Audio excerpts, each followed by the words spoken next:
नमस्कार, जोहार। झारखंड में आपका स्वागत। मैं राहुल ओझा आपके साथ। तनवीर खान अररिया से गिरफ्तार हुआ है। बिहार के अररिया से इसकी गिरफ्तारी हुई है। लव जिहाद का तनवीर खान आरोपी है। अररिया कोर्ट में इसकी पेशी की जाएगी।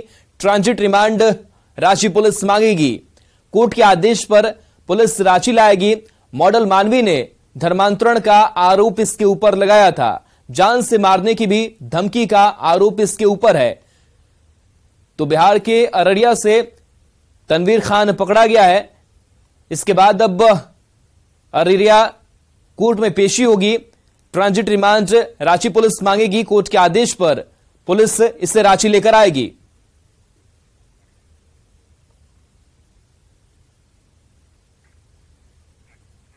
सिमडेगा की सुमित्रा देवी की जान सिस्टम की लापरवाही ने ले ली। बदलूंग गांव की सुमित्रा देवी को आधी रात को जहरीले सांप ने काट लिया था। परिजन उसे लेकर रात 2 बजे बानो के अस्पताल पहुंचे, पर वहां ताला लटका था। परिवार वाले 1 घंटे तक दरवाजा खटखटाते रहे, लेकिन अस्पताल का दरवाजा नहीं खुला। थक हार कर उसे परिवार वाले कोलेबिरा के अस्पताल ले गए। तब तक महिला की हालत बेहद गंभीर हो चुकी थी। कोलेबिरा में प्राथमिक उपचार के बाद महिला को सिमडेगा सदर अस्पताल ले जाया गया, पर चिकित्सकों ने उसे मृत घोषित कर दिया। परिवार वालों का कहना है कि बानो के अस्पताल में समय पर इलाज होता तो महिला की जान बच जाती। सिमडेगा के सिविल सर्जन ने दोषियों पर कार्रवाई करने की बात कही है। बानो में गेट लॉक था वहाँ का हॉस्पिटल। उसके बाद हम लोग चले आए यहाँ कोलेबिरा में। वहाँ से हम लोग को रेफर कर दिया सिमडेगा। तो सिमडेगा में डॉक्टर मृत घोषित कर दिया। लेकिन जो घटना घटी है बहुत दुखद है। इसके लिए मैं अफसोस जाहिर करता हूं और मैं आज ही जांच करने जाऊंगा। जांच करने के उपरांत जो भी यहाँ दोषी पाए जाएंगे उन्हें मैं दंडित करूंगा। अस्पताल में ताला बंद रहना कितना गंभीर मानते हैं? बहुत दुखद बात है, बहुत दुखद बात है। मैं इसीलिए कह रहा हूं कि मैं स्वयं आज जाकर के जांच करूंगा।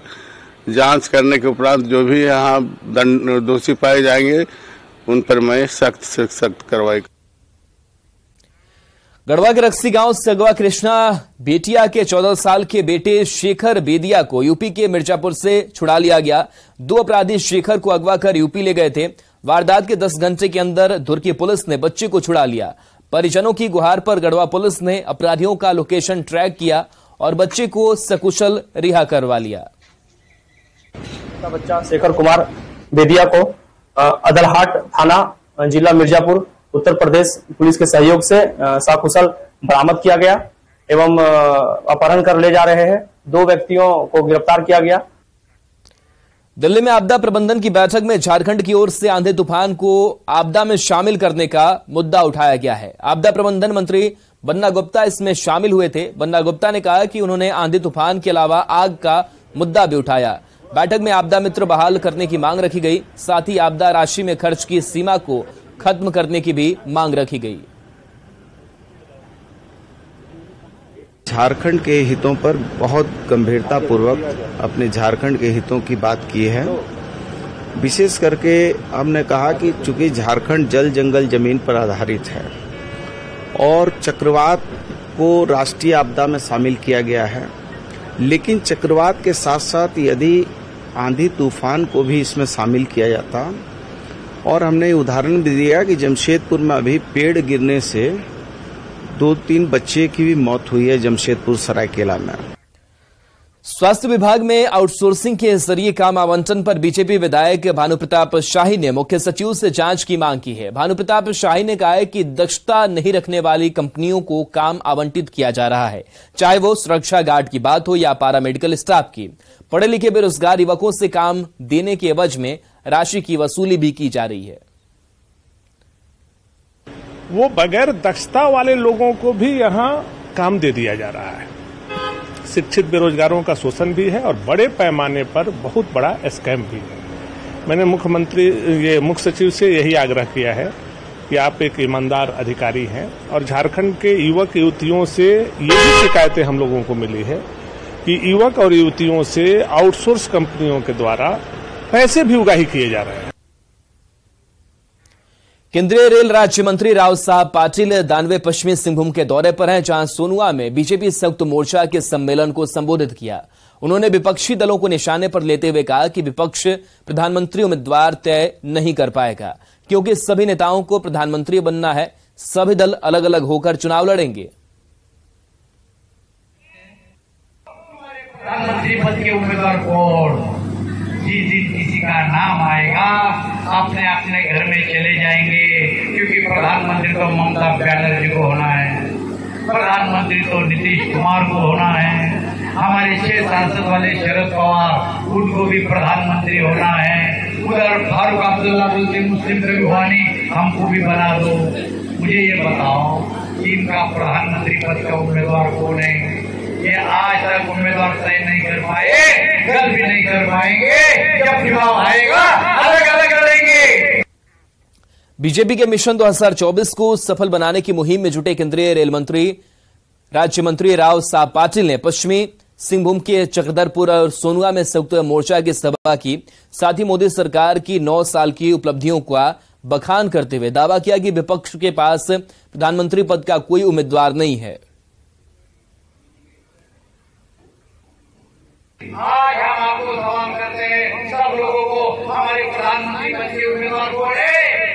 कौन है उम्मीदवार? मोदी जी। हम पूछते हैं आपको, तुम्हारे प्रधानमंत्री पद के उम्मीदवार कौन? जिस दिन किसी का नाम आएगा अपने अपने घर में चले जाएंगे।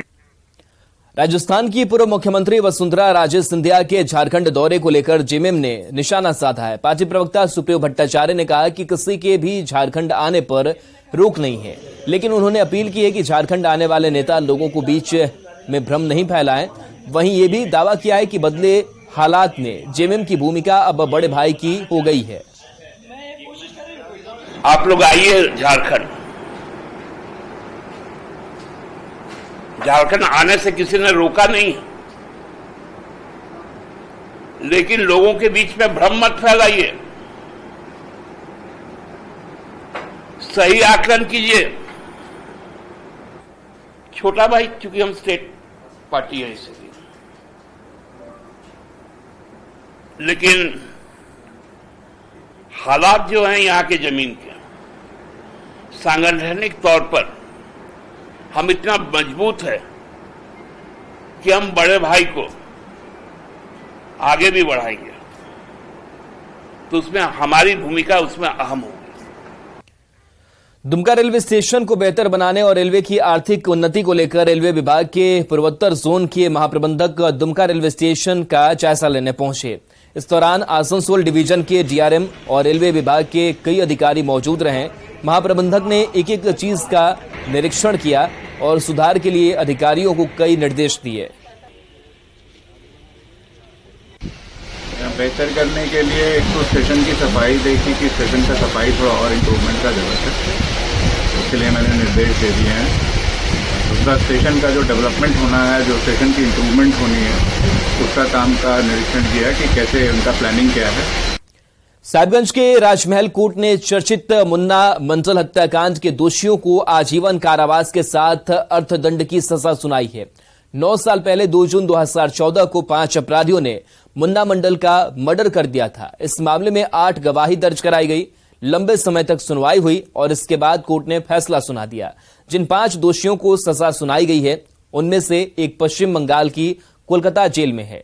बाकी के 4 आरोपी राजमहल उपकारा में कैद हैं। वाकर मंडल द्वारा भ्रम चलाया गया था मेरे ऊपर। मेरा नाम अजय कुमार मंडल है और 2014 से केस चल रहा था राजमहल कोर्ट पे, और 30 तारीख को उन लोगों को दोषी करार दिया गया था।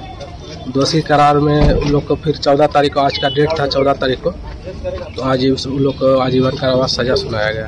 ये 5 को आजीवन कारावास सजा और उनके साथ साथ और सेक्शन सजा सुनाई गई है। सजा के बिंदु पर आज इन लोगों को जेल भेज दिया। विगत 3 तारीख को ही जेल भेज दिया गया था। आज भी लोग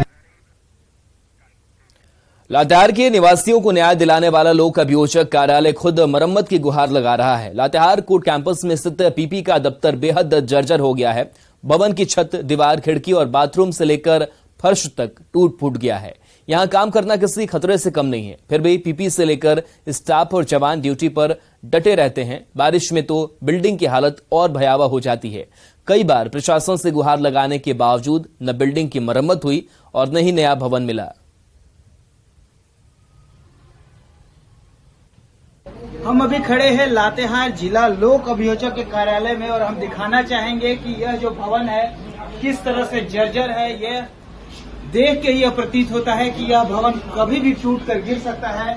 हम यहाँ और अंदर आपको दिखाना चाहेंगे कि किस तरह की परिस्थिति में जो जिले के लोक अभियोजक हैं वो यहाँ पर रहकर अपने जान कहीं न कहीं जोखिम में डालकर और इस भवन में कार्य करने को मजबूर हैं। हम बताना चाहेंगे कि यहाँ पर जिले के लगभग सैकड़ों लोग प्रतिदिन लोगों का आना जाना होता है। कई पदाधिकारी आते हैं, कई लोग आते हैं, परंतु इस भवन का ना तो जीर्णोद्धार किया गया है, ना ही इनको कोई नया भवन मिला है। पूरा भवन जीर्ण शीर्ण हो चुका है या किसी पर भी गिर सकता है। यहाँ तो गवाह जो हमारे आते हैं बाहर में धूप में खड़ा रहते हैं, उनके लिए न कोई बाथरूम है, न बैठने के लिए व्यवस्था है। बहुत बुरी हालत है। जो स्वयं न्याय दिलाने वाला ऑफिस अपने न्याय के लिए विवश हो गया है कि अपना न्याय कैसे ले।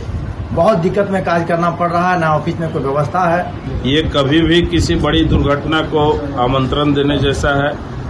कोई दूसरी वैकल्पिक व्यवस्था नहीं है जहाँ की गवाहों को बैठाया जा सके। हम अधिवक्ताओं को तो अक्सर इनके कार्यालय में आना जाना पड़ता है। भवन कभी भी ध्वस्त हो सकती है और कभी भी कोई बड़ी घटना घट सकती है। लातेहार से न्यूज 18 के लिए विकास तिवारी।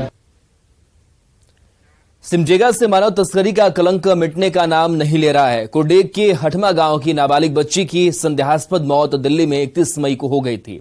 परिवार वालों की मौजूदगी में 6 जून को बच्ची का अंतिम संस्कार किया गया, पर पीड़ित परिवार को प्रशासन की ओर से अब तक कोई मदद नहीं मिली। यही नहीं, सिमडेगा के कई मासूम बच्चे अब भी दिल्ली में शोषण के शिकार हो रहे हैं, पर उन्हें इंसाफ दिलाने के लिए अब तक कोई पहल नहीं की गई है।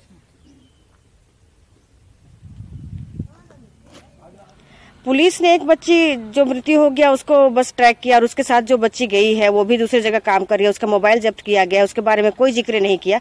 ये सब दिखाता है कि पुलिस को पीड़ित पक्ष से शायद ज्यादा कोई सहानुभूति नहीं होती है। उसे सब चीज ठीक ठाक है दिखाने में ज्यादा दिलचस्पी है, क्योंकि जब वो बच्ची का डेथ हो गया उसकी सहेली अलग ही ट्रामा में गुजरी है, क्योंकि उसके साथ रांची की मेधावी छात्रा राखी कुमारी झारखंड की नीट टॉपर बनी है। नेशनल टेस्टिंग एजेंसी की ओर से ली गई यूजी मेडिकल एंट्रेंस एग्जाम में राखी को 720 में से 705 अंक मिले। राखी को झारखंड में फर्स्ट और नेशनल लेवल पर 149 रैंकिंग मिली। उसने 10वीं में 90 और 12वीं में 96% अंक हासिल की थी। उसके पास एम्स जैसे संस्थान में MBBS करने का ऑप्शन है, पर उनका सपना पुणे के AFMC कॉलेज से MBBS करना है। राखी से बात की न्यूज 18 संवाददाता निरंजन कुमार ने। जज्बा और जुनून से किसी भी मुकाम पर हासिल किया जा सकता है। झारखंड नीट टॉपर राखी इस वक्त हमारे साथ मौजूद हैं, सीधे उससे बात करेंगे। सर, मेरा मेन एम तो आर्मी में भी जाना है, तो आर्मी में जाऊंगी मैं। आर्मी का सबसे बड़ा हॉस्पिटल जो मेडिकल की पढ़ाई होती है पुणे में है। हाँ। तुम वहां पढ़ना पसंद करेगो या फिर एम्स में? AFMC में सर, पुणे में जो है वहां पे। तुम्हारी पढ़ाई लिखाई कहाँ हुई? सर, मेरी स्कूलिंग आर्मी स्कूल से हुई थी और नीट की प्रिपरेशन के लिए मैंने बायोम इंस्टीट्यूट ज्वाइन किया था। काफ़ी इमोशनल, बहुत सारी अनस्टेबिलिटी भी होती है, फ्रस्ट्रेशन भी बीच बीच में हो जाता है। तो और ये सब मतलब कुछ टाइम के लिए ही होता है, लेकिन फिर अगर हम अपने गोल पे फोकस करें ना तो ये सब चीज़ें भी चली जाती हैं। फिर आप जहाँ पे भी हैं वहीं से अपना बेस्ट दें, अपने पूरे अपना 100% दें, तो आप कहीं भी हैं तो आप अच्छा स्कोर कर सकते हैं। सर, ऐसे राखी तो शुरू से ही पढ़ने में ठीक है। 1 क्लास ले, इसको मेरे को कुछ नहीं, सब पूरा होमवर्क टाइम टू टाइम एकदम कर लेती थी सर। इधर थोड़ा मेरे को जब ये 12th में गई ना तो ये बोलनी, तो इसको मेरा काम था थोड़ा टाइम से जगा देना, स्कूल भेज देना। अब बाकी ये तो पढ़ने में सर शुरू से ब्रिलियंट थी। मेरा को उम्मीद था कि ये मतलब अपना कुछ ना आगे का टारगेट हासिल कर लेगी अपने मन चॉइस। पहले पढ़ाई और एक बार पर ध्यान भी देती थी कि एक बार बोलने से पढ़ाई अपना शुरू कर लेती थी, उनको ज्यादा बोलना नहीं पड़ता था। कभी कभी डांटा मारपीट भी थोड़ी बहुत तो करनी पड़ती है मतलब, लेकिन मारपीट कभी नहीं कि पढ़ाई के लिए मारो ही है, ऐसा कुछ ही नहीं। प्रेशर आपने दिया जो आजकल के स्टूडेंट को पेरेंट्स प्रेशर देते हैं, इसमें कई बच्चे सुसाइड भी कर लिए। नहीं सर, वैसा नहीं। जब प्रेशर दे के पढ़ने से क्या फायदा जब उसमें मन ही नहीं लगे। इस तरह से जब छात्र एक सुदूर ग्रामीण इलाकों में रहकर पढ़ाई करे, वो भी अभाव के, जिनके पेरेंट्स बैठे हुए हैं, जो डिसिप्लिन के लिए जाना जाता है आर्मी यानी भारतीय सेना, और उसी का डॉक्टर बनना चाहती है। बहुत बहुत शुक्रिया राखी को। रांची से निरंजन। अक्सर ये देखा गया कि किसान गरीब तबके के लोग होते हैं जिनकी कमाई इतनी भी नहीं होती कि उन्हें 2 जून की रोटी नसीब हो सके। पर रांची के एक किसान शक्तिधर कोरी पिछले 20 सालों से लाख की खेती करके करोड़पति बन गए हैं। झारखंड के साथ साथ छत्तीसगढ़ में भी उन्होंने लाख की खेती की और साल 2011 से 12 में कॉन्ट्रैक्ट फार्मिंग करते हुए 80 क्विंटल लाख के बीज को बेचा और करीबन 85 लाख का इनकम किया। किसान से बातचीत की है सहयोगी गौरव झा ने। लाही बिछा दी है ना।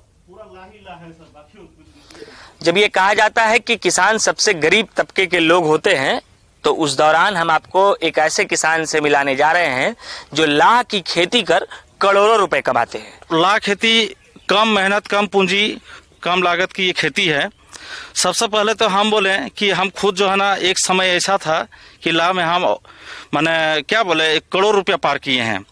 उसके पहले हम कोरियर बॉय के रूप में काम कर रहे थे। हकीकत है 2600 रुपया महीना भी काम किए हैं। तो भारतीय लाख अनुसंधान संस्थान में इसका उन्नत विधि से प्रशिक्षण लिए, ट्रेनिंग लिए और उसका तकनीकी ज्ञान लेके हम पूरे फील्ड में उतार दिए हैं। और आज जो है ना, आज हम लोग कंटिन्यू जो है ना लाख की खेती पलाश, कुसुम, बैर, सेमियालता, गलवांग और भलिया पे प्रत्यक्ष और अप्रत्यक्ष किसानों के साथ मिलकर खेती कर रहे हैं। कुछ ही महीने बीतते हैं और एक बेहतर फसल तैयार होता है। उस बेहतर फसल की से बेहतर मुनाफा भी किसान करते हैं। गौरव झा, न्यूज़ 18 रांची। रामगढ़ के बगीचों में इस बार आम की बम्पर पैदावार हुई है, पर पानी की कमी और गर्मी के प्रकोप ने फलों के राजा का बुरा हाल कर दिया है। आम के फल के निचले हिस्से में काला धब्बा पड़ने लगा है। गर्मी के चलते कई फल पककर नीचे गिर गए, बर्बाद हो गए। बाजार में भी आम का भाव महज 20 से 25 रुपए किलो है। ऐसे में आम उत्पादक किसानों की कमर टूट गई है। ज्यादा जानकारी दे रहे हैं न्यूज़ 18 संवाददाता जावेद खान। इस वक्त मैं मौजूद हूं अति सुदूरवर्ती आदिवासी बहुल गांव गुड़कुआ में। आप हमारे पीछे देख सकते हैं, यहाँ पर मैं आम के बागीचे में हूं।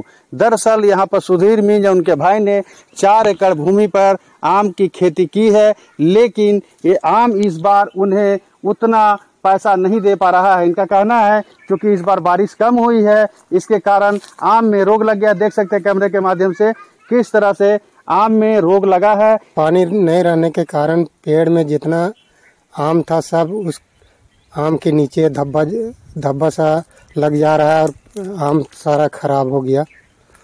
अब बाजार में क्या रेट मिल रहा है इसका? अभी बाजार में 20 से 25 रुपया ही आम का मूल्य मिल रहा है। उसका कि इन साल बारिश न होने के कारण से जितना भी आम फला हुआ था सो सब फल के नीचे में काला होने लगा और अपने अपने धूप से जो है सुधीर मीज और उनके भाई के सपनों पर पानी फिर गया है। इनका कहना है, उम्मीदों पर पानी फिर गया। इनका कहना है कि इस बार काफी फसल अच्छा आया था आम का, लेकिन एक तो बारिश नहीं हुआ समय पे, इसके कारण आम में जो है रोग लग गया। दूसरा, जब ये बाजार में जाते हैं तो 20 से 25 रुपए प्रति किलो के दर से इन्हें आम बेचने को बाध्य होना पड़ रहा है।